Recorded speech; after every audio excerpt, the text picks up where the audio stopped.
Événements des derniers jours, chapitre 18. Les 7 dernières plaies et les justes.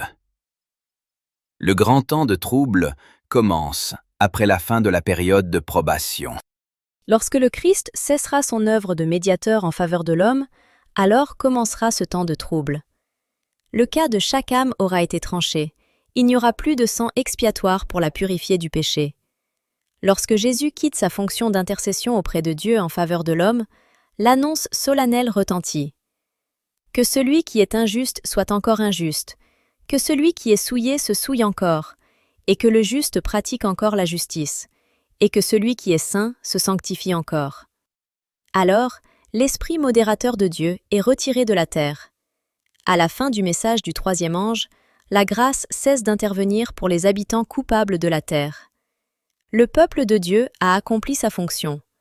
Il a reçu la pluie de l'arrière-saison, le rafraîchissement venant du Seigneur, et il est prêt pour l'heure de l'épreuve qui est devant lui. Les anges de Dieu se hâtent çà et là dans le ciel. Un ange revenant de la terre annonce que son œuvre est achevée. Le monde a été soumis au test final, et tous ceux qui se sont révélés loyaux envers les préceptes divins ont reçu le sceau du Dieu vivant. Jésus cesse alors son intercession dans le sanctuaire céleste. Le Christ a accompli la rédemption pour son peuple. Il a effacé ses péchés. Le nombre de ses sujets est complet. Le royaume, la domination et la grandeur du royaume sous tous les cieux sont sur le point d'être remis aux héritiers du salut. Et Jésus est sur le point de régner comme roi des rois et seigneur des seigneurs. Un temps d'épreuve inimaginable. La période de détresse et d'angoisse qui est devant nous exigera une foi capable de surmonter la fatigue, les retards, la faim, une foi capable de résister bien que sévèrement éprouvée. Un temps de trouble, tel qu'on n'en a jamais vu de semblable, sera bientôt sur nous.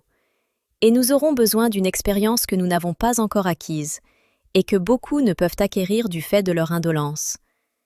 L'épreuve est souvent plus grande quand on l'anticipe que dans la réalité. Mais il n'en va pas de même de la crise qui est devant nous. La description la plus saisissante ne saurait rendre la grandeur de l'épreuve. Lorsque Jésus quitte le lieu très saint, son esprit modérateur est retiré aux chefs comme au peuple. Ils sont abandonnés au contrôle des mauvais anges. Alors, des lois seront promulguées par le Conseil et sous la direction de Satan, de telle manière que, si le temps n'était très court, personne ne pourrait être sauvé. Beaucoup s'endormiront avant le temps de trouble. Il n'est pas toujours bon de demander à Dieu une guérison inconditionnelle. Il sait si ceux pour lesquels nous prions seraient capables de supporter l'épreuve et le test qui viendrait sur eux s'ils vivaient. Il connaît la fin dès le commencement. Plusieurs seront tenus à l'écart dans le sommeil avant que ne survienne sur notre monde l'épreuve terrible du temps de trouble.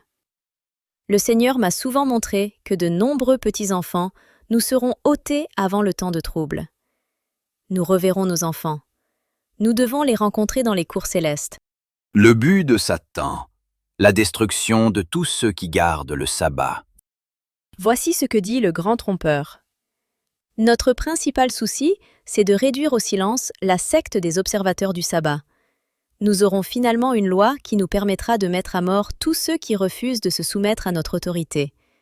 Le dessein de Satan est de les ôter de la surface de la terre afin que sa domination mondiale ne soit pas discutée. L'Église, du reste, sera plongée dans l'épreuve et la détresse.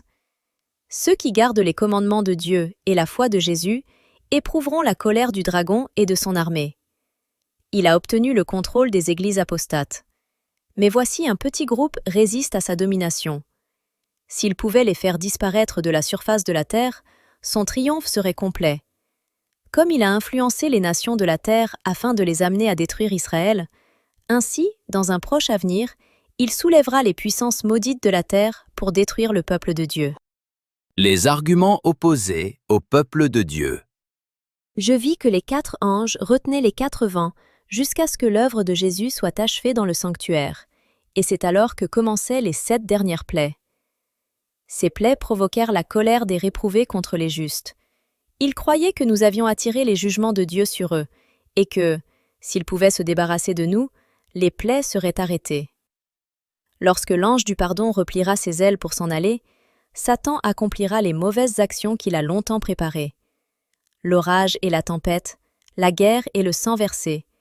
Autant de moyens pour lui de se délecter et de faire sa moisson. Il trompera si bien les hommes qu'ils affirmeront que ces calamités sont le résultat de la profanation du premier jour de la semaine. De la chair des églises populaires, on prêchera que le monde est puni parce que le dimanche n'est pas honoré comme il devrait l'être. On imposera l'idée que le petit nombre qui reste en opposition avec une institution d'église et une loi d'État ne doit pas être toléré, qu'il est préférable de les faire souffrir plutôt que de plonger toutes les nations dans la confusion et dans l'anarchie. Il y a 18 siècles, le même argument a été avancé contre le Christ par les chefs du peuple. Cet argument paraîtra décisif. Ceux qui violent le dimanche, menacés de mort. Un décret fut promulgué pour mettre à mort les saints, et ceux-là prièrent jour et nuit pour leur délivrance. Comme Nebuchadnezzar, roi de Babylone, publia un décret selon lequel tous devaient se prosterner et adorer cette image sous peine de mort, ainsi une proclamation sera faite, indiquant que ceux qui ne respecteront pas l'institution du dimanche seront punis d'emprisonnement et de mort. Que chacun lise attentivement le 13e chapitre de l'Apocalypse, car il concerne toute personne, quelle que soit son importance. Le temps de trouble est sur le point de survenir sur le peuple de Dieu. C'est le moment où sera promulgué le décret interdisant à ceux qui gardent le sabbat d'acheter ou de vendre, et les menaçant d'une punition pouvant aller jusqu'à la mort s'ils n'observent pas le premier jour de la semaine. Les puissances de la terre, s'unissant pour combattre les commandements de Dieu, décréteront que tous, petits et grands, riches et pauvres, libres et esclaves, devront se conformer aux coutumes de l'Église par l'observation du faux sabbat. Ceux qui refuseront de céder seront l'objet de sanctions civiles et seront finalement condamnés à mort. La colère des hommes s'acharnera spécialement sur ceux qui respectent le sabbat du 4e commandement, et, enfin, un décret universel les dénoncera comme méritant la mort. Un décret de mort semblable à celui d'Assuérus. Le décret qui frappera finalement le reste du peuple de Dieu sera tout à fait semblable à celui qui a été promulgué par Assuérus contre les Juifs. Aujourd'hui, les ennemis de la véritable Église voient dans le petit groupe qui garde le commandement du sabbat une sorte de Mardochée assis à la porte.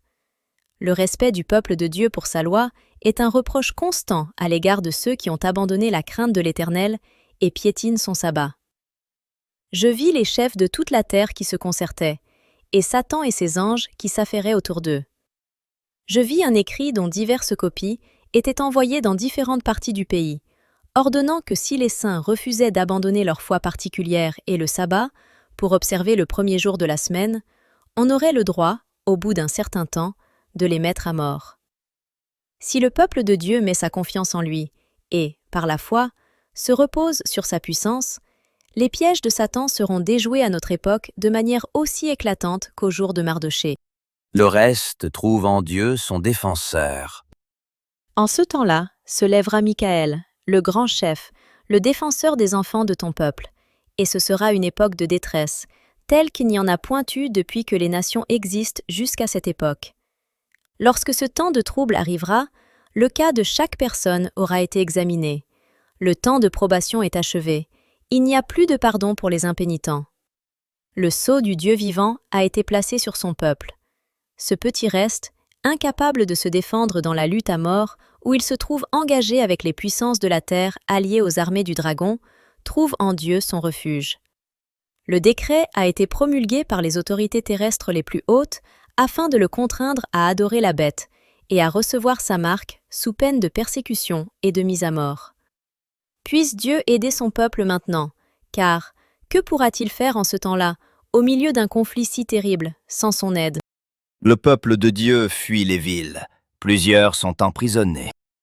Lorsque le décret publié par divers chefs de la chrétienté contre ceux qui gardent le commandement leur retirera la protection du gouvernement et les livrera à ceux qui désirent leur destruction, le peuple de Dieu fuira des villes et des villages, et, se regroupant, il habitera dans les endroits les plus désolés et les plus solitaires. Nombreux seront ceux qui trouveront alors refuge dans les places fortes des montagnes. Mais beaucoup de personnes de toute nation, de toute classe, élevées ou inférieures, riches ou pauvres, blancs et noirs, se trouveront livrés au plus injuste et au plus cruel esclavage. Les bien-aimés de Dieu passeront d'épuisantes journées dans les chaînes, emprisonnés, condamnés à mort.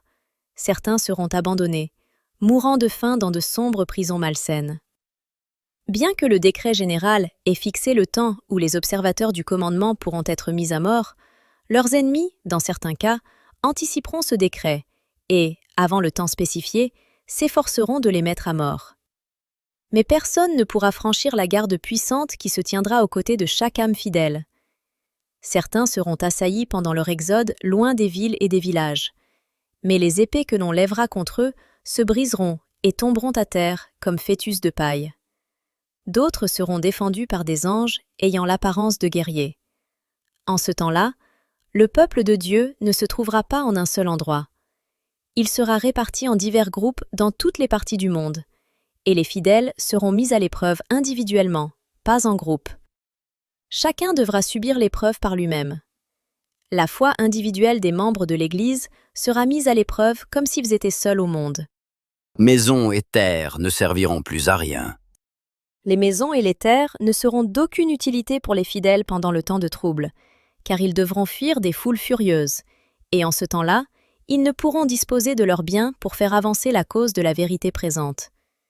J'ai vu que si certains s'accrochent à leurs biens, et s'ils ne se demandent pas ce que le Seigneur considère comme leur devoir, il ne le leur fait pas connaître. Il leur permet de garder leurs biens qui, lorsque vient le temps de trouble, deviennent pour eux comme une montagne les écrasant. Ils voudraient en disposer et ne le peuvent pas. Mais s'ils avaient recherché son enseignement, le Seigneur leur aurait appris, au temps opportun, quand et comment vendre. Il est maintenant trop tard pour s'accrocher aux biens de ce monde. Bientôt, les maisons et les terres deviendront inutiles à tous, car la malédiction divine pèsera de plus en plus sur la terre. L'appel retentit.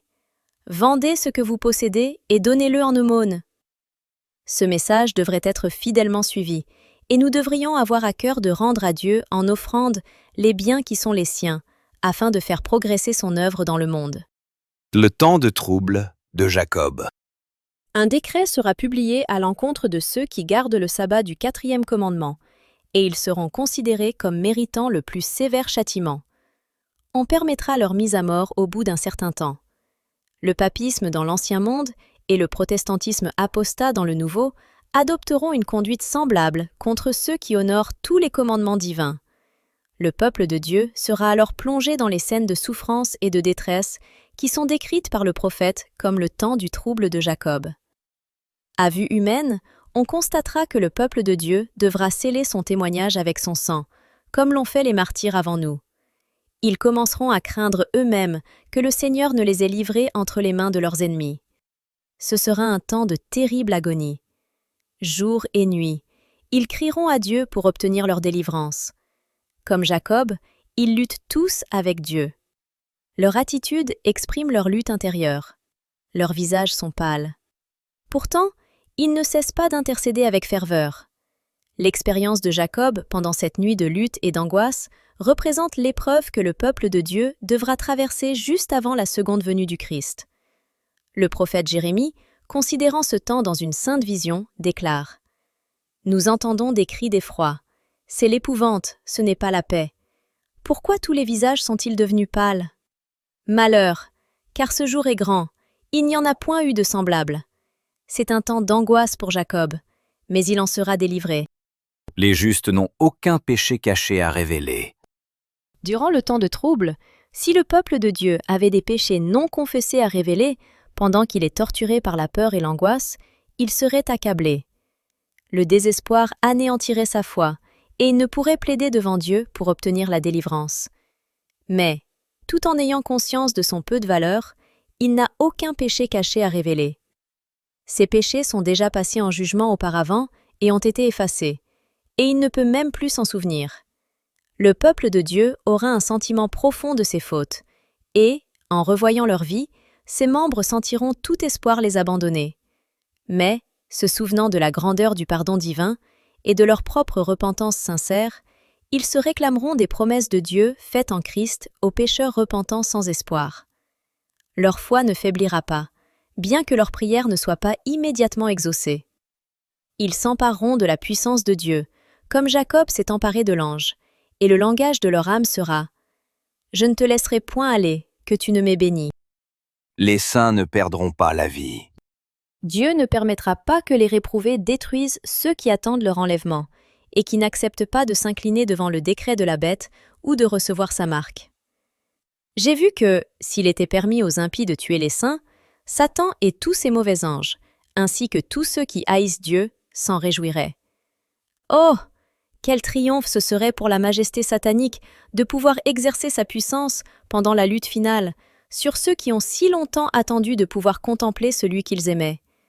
Ceux qui ont ri à l'idée de l'enlèvement des saints seront témoins des soins de Dieu pour son peuple, et ils contempleront sa glorieuse délivrance. Les enfants de Dieu ne seront pas dispensés de la souffrance, mais tandis que le peuple sera persécuté et plongé dans la détresse, tandis qu'il endurera toutes sortes de privations et qu'il souffrira de la faim, il ne sera pas abandonné et ne périra pas.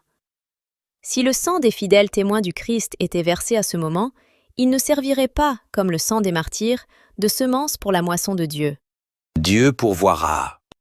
Le Seigneur m'a montré à plusieurs reprises qu'il est contraire à l'enseignement de la Bible de faire quelque provision que ce soit pour nos besoins temporels pendant le temps de détresse. Je vis que si les saints avaient, pendant le temps de détresse, de la nourriture qu'ils auraient emportée avec eux ou qu'ils posséderaient dans leurs champs, lorsque l'épée, la famine ou la maladie dévasteront le pays, on la leur ravirait par la violence, et des étrangers moissonneraient leurs champs. Alors sera venu pour nous le temps de faire complètement confiance à Dieu, et il nous soutiendra. Je vis que le pain et l'eau nous seront assurés en ce temps, et que nous ne serons pas dans le besoin, que nous ne souffrirons pas de la faim, car Dieu peut dresser pour nous une table dans le désert.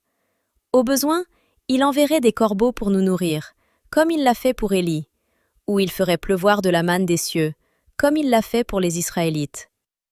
Je vis qu'un temps de détresse était devant nous, et qu'une situation de terrible besoin contraindrait le peuple de Dieu à vivre de pain et d'eau.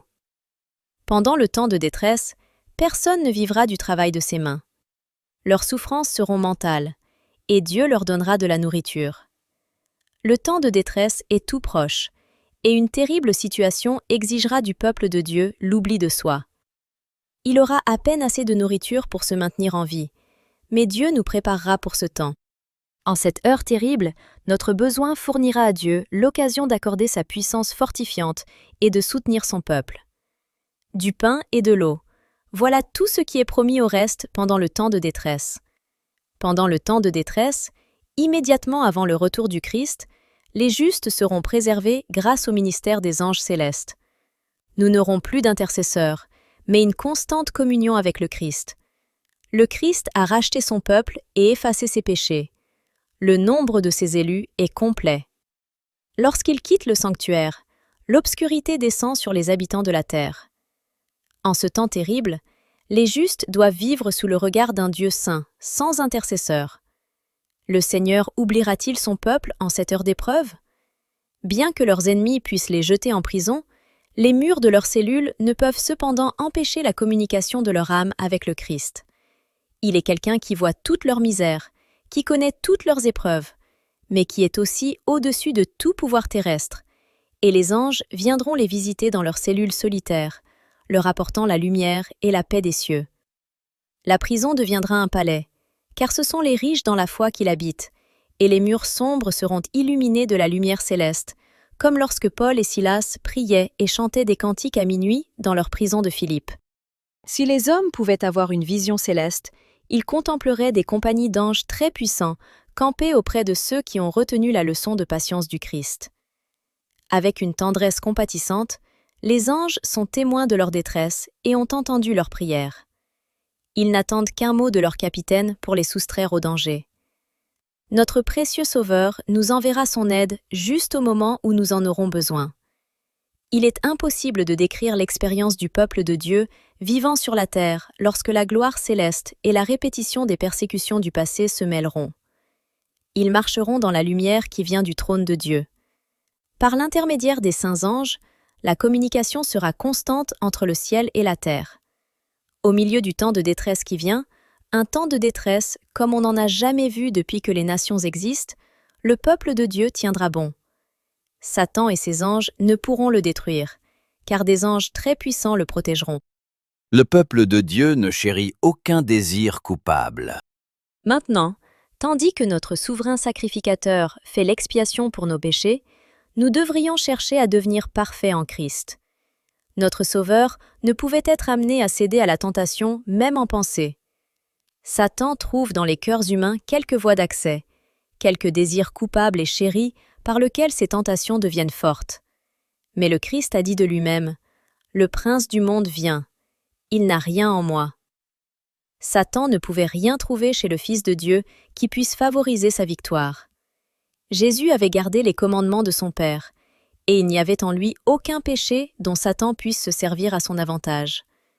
Telle sera la position dans laquelle devront se trouver ceux qui auront à résister dans le temps de détresse. La bataille contre le moi persiste. Tant que Satan régnera, nous aurons à vaincre le moi, combattant nos péchés pour les dominer. Aussi longtemps que durera la vie, nous n'aurons jamais de repos, nous ne pourrons jamais dire que nous sommes arrivés. La sanctification est le résultat d'une vie d'obéissance. Il faut maintenir une guerre constante contre l'esprit charnel. Et nous devons y être aidés par la grâce de Dieu qui nous affine, qui dirige l'esprit vers le haut et l'habitue à méditer sur des choses pures et saintes. Nous pouvons créer un monde irréel dans notre esprit ou décrire l'Église idéale, où les tentations de Satan n'invitent plus au mal. Mais la perfection n'existe que dans notre imagination. Lorsque les êtres humains seront transfigurés, ils ne resteront pas sur la terre, mais ils seront enlevés aux cieux. Alors que le péché est oublié dans cette vie, ses résultats ne sont pas actuellement complètement effacés. C'est seulement à son retour que le Christ transformera le corps de notre humiliation, en le rendant semblable au corps de sa gloire, par le pouvoir qu'il a de s'assujettir toutes choses. Les 144 000. Il chante un cantique nouveau devant le trône, un cantique qu'aucun homme ne peut apprendre, sauf les 144 000. C'est le chant de Moïse et de l'agneau, un cantique de délivrance. Personne, en dehors des 144 000, ne peut apprendre ce cantique, car c'est le cantique de leur expérience, une expérience qu'aucune Église n'a jamais pu vivre. Ils suivent l'agneau partout où il va. Ce sont ceux qui, ayant été enlevés de la terre, du milieu des vivants, sont comptés comme des prémices pour Dieu et pour l'agneau. Ce sont ceux qui viennent de la grande tribulation. Ils ont traversé le temps de détresse tel qu'on n'en a jamais vu depuis que les nations existent. Ils ont connu l'angoisse et le trouble de Jacob. Ils ont subsisté sans intercesseur au travers des derniers jugements déversés par Dieu. Le Seigneur ne désire pas qu'ils entrent dans une controverse sur des questions sans intérêt spirituel, telles que « Qui fait partie des 144 000 ?» Cela, les élus de Dieu le sauront de façon indubitable dans peu de temps. Le peuple de Dieu délivré. Les armées sataniques et les impies les encercleront et exulteront à leur sujet, car ils ne sembleront pas pouvoir leur échapper. Mais au milieu de leur réjouissance et de leur triomphe, des coups de tonnerre assourdissants se font entendre. Les cieux sont plongés dans les ténèbres et ne sont illuminés que par l'aveuglante lumière et la gloire terrifiante des cieux, tandis que Dieu fait entendre sa voix de son saint temple. Les fondements de la terre sont ébranlés, les immeubles vacillent et s'écroulent dans un terrible grondement. La mer se met à bouillir comme une marmite, et toute la terre passe par une effroyable secousse. Les justes captifs sont délivrés, et, avec des murmures doux et solennels, ils se disent l'un à l'autre « Nous sommes délivrés, c'est la voix de Dieu ». Lorsque la protection des lois humaines sera retirée à ceux qui honorent la loi de Dieu, il y aura, en divers pays, un mouvement simultané visant à leur destruction. Tandis que le temps fixé par le décret approchera, on conspirera pour anéantir la secte détestée. On décidera de frapper un coup décisif en une nuit afin de réduire au silence la voix de la dissension et du reproche. Les membres du peuple de Dieu, certains dans des cellules de prison, d'autres cachés dans des retraites solitaires au fond des forêts et des montagnes, réclameront encore la protection divine, tandis que des groupes d'hommes armés, poussés par les mauvais anges, se prépareront à accomplir leur œuvre de mort. Avec des cris de triomphe, des railleries et des imprécations, des foules d'hommes impies sont prêts à bondir sur leur proie, lorsque, voici, une obscurité dense, plus profonde que celle de la nuit, tombe sur la terre. C'est à minuit que Dieu manifeste sa puissance pour sauver son peuple. Au milieu des cieux menaçants, se détache un espace clair d'une gloire indescriptible, d'où sort la voix de Dieu, comme le bruit des grandes eaux, qui dit « C'en est fait !» Cette voix ébranle les cieux et la terre. Les cités les plus orgueilleuses de la terre sont ruinées. Les palais royaux, dans lesquels les grands de cette terre ont investi leurs richesses pour se glorifier, s'écroulent sous leurs yeux. Les murs des prisons se fendent, et le peuple de Dieu, ceux qui ont été détenus en esclavage à cause de leur foi, sont libérés.